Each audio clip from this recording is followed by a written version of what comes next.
Ya, puji Tuhan, luar biasa ya. Ada satu yang ingin saya sampaikan juga, ya. Kalau kita punya radio, misalnya acara rohaninya 97,3 FM, maka kita bisa dapat mendengarkan radio itu kalau frekuensinya sama. Kita atur-aturlah di apa kita di mana ya? Di stasiun kita kan? Stasiun apa? Di radio kita.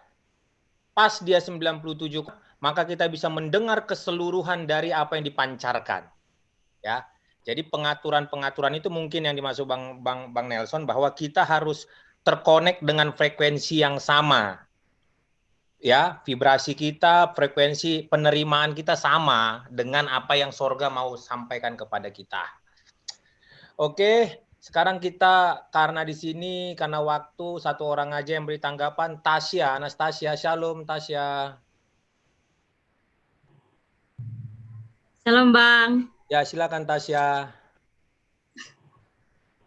Iya, luar biasa tadi yang disampaikan sama Pak Nelson. Hal yang tadi saya dapatkan yang menguatkan iman saya bahwa sekalipun kita tidak secara fisik dengan mata jasmani kita melihat bahwa alam roh itu ada, itu tetap nyata ada kayak gitu. Mungkin ada beberapa orang gitu, bahkan mungkin orang-orang ateis lah kita bilang yang tidak percaya Tuhan, apalagi mau percaya dengan hal-hal supranatural. Tapi walaupun banyak orang yang tidak percaya, itu tetap nyata kayak gitu.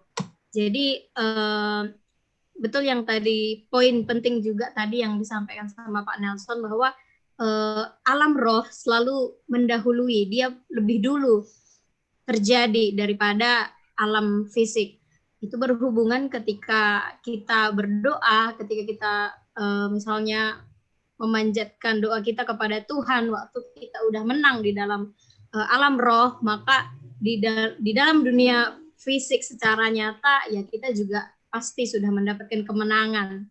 Seperti firman Tuhan tadi yang udah dibahas sama Pak Nelson. Dan juga karena kita itu punya punya bagian dalam diri kita yaitu roh yang hidup, itu yang membuat kita berbeda dengan ciptaan Tuhan yang lain. Itu yang membuat kita juga terhubung dengan Tuhan, terhubung dengan alam roh, terhubung dengan alam supranatural kayak gitu.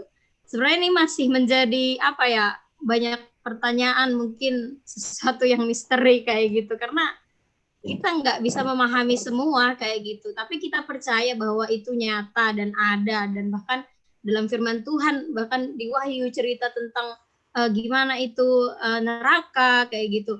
Kita kan secara fisik memvisualkan sangat terbatas gitu.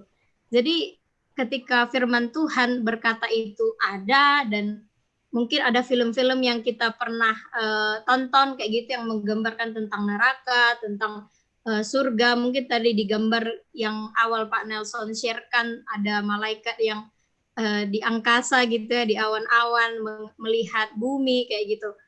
Mungkin bisa jadi tidak persis seperti itu, bisa jadi lebih luar biasa lagi, bisa mungkin nggak bisa kita bayangkan gitu secara visual mata kita, pikiran kita, karena memang kita terbatas. Tapi sebagai anak Tuhan ya kita percaya bahwa alam roh itu ada, dan itu menjadi akses kita untuk kita terkonek dengan Bapa di surga, terkonek dengan hal-hal apa yang Bapa di surga sudah rencanakan bagi kita ya.